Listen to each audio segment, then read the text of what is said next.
Bonjour à toutes et bonjour à tous. Je suis là devant une école de mon village dont je suis le maire et cette école sera massivement en grève demain, mardi 5 octobre. Essentiellement pour le pouvoir d'achat, pour les conditions de travail, pour toute une série de choses. Non seulement les enseignants seront en grève, mais l'ensemble des personnels communaux, les ATSEM, la cantine sera fermée. Donc déjà de nombreux parents ont été sensibilisés et comprennent ce mouvement. Alors moi je voudrais à cette occasion revenir sur le problème qui devient aujourd'hui le problème central dans cette société pour beaucoup de gens. Il faut aussi partir de choses simples. Pour beaucoup, l'augmentation du gaz, l'augmentation de l'électricité, l'augmentation de l'essence pour le transport, l'augmentation des prix des biens alimentaires, des légumes, des fruits à la suite de tous les effets du gel, du changement climatique, tout ça aboutit à faire que le pouvoir d'achat se dégrade, d'autant plus que les salaires ne suivent pas et que ni non plus les minima sociaux. Dans un tel contexte, il faut absolument que nous réagissions tous, que nous nous mobilisions pour proposer une chose simple. Aujourd'hui, la hausse des salaires, la revalorisation des retraites, la revalorisation des minima sociaux, le blocage des prix essentiels qui sont des biens communs, tout ce qui permet de vivre, de se soigner, etc. Tout ça doit être aujourd'hui au centre du débat. Cette grève permet de le poser. On aura l'occasion d'en reparler, mais je voulais le dire à cette occasion. Parce que aujourd'hui, dans le débat public, vu que s'approche l'élection présidentielle, on voit les propositions des uns et des autres. Et j'ai pu noter notamment, d'abord M. Macron, il avait la possibilité, là, ces derniers mois, de faire une revalorisation du SMIC. C'était le jour. Non, il a fait le minimum.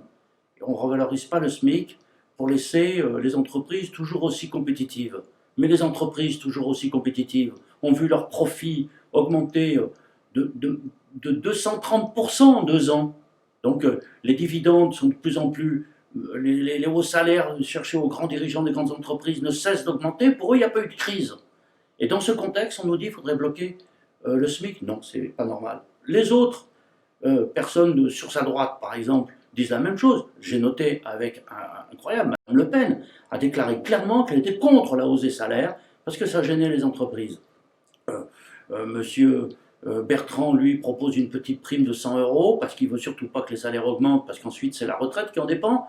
Et quant à Mme Pécresse, elle ressort la vieille antienne des libéraux, consiste à dire on va faire baisser les charges sociales. C'est pas les charges sociales, c'est les cotisations sociales avec lesquelles on fait vivre la sécurité sociale, avec lesquelles on fait vivre les retraites, on fait vivre l'assurance maladie, et elle voudrait ponctionner dedans. Donc c'est très clair. Donc de l'autre côté, il n'y a qu'une réponse qui est très claire aujourd'hui, et je tiens à le dire, c'est la réponse qui est apportée par la France Insoumise et par son candidat Jean-Luc Mélenchon, qu'il faut mettre dans le débat à l'occasion de cette grève pour dire aujourd'hui, il faut augmenter les salaires. Il faut que le salaire minimum net monte à 1 400 euros et il faut qu'à partir de là, sur les conventions collectives, il y ait une revalorisation des salaires qui soit posée.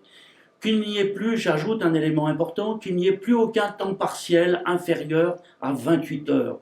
Parce que quand vous êtes en dessous de 28 heures, vous n'avez pas droit à la prime d'activité et donc vous vivez avec des salaires de 800, de 700 euros, c'est impossible de se loger. Il faut dans ce contexte prendre des mesures pour assurer une alimentation pendant cet hiver qui soit correcte, que les hausses de gaz et d'électricité soient annulées, qu'on bloque ce système.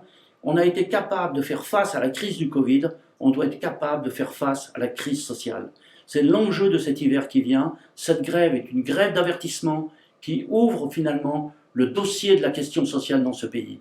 Parce que c'est celui-là qui est central, et non pas la question de l'islam, de l'identité, dont les médias nous rabattent tous les jours pour mettre en scène finalement l'extrême droite. Non, la question centrale, c'est comment nous pouvons assurer les choses minimales de la vie. Se nourrir, se loger, pouvoir se transporter correctement, pouvoir travailler et vivre dignement de son travail pour pouvoir s'occuper de sa famille. Ces choses de base vont devenir le centre aujourd'hui.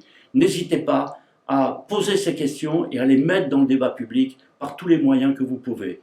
Bonne grève à tous ceux qui font grève et soutenons-les à cette occasion.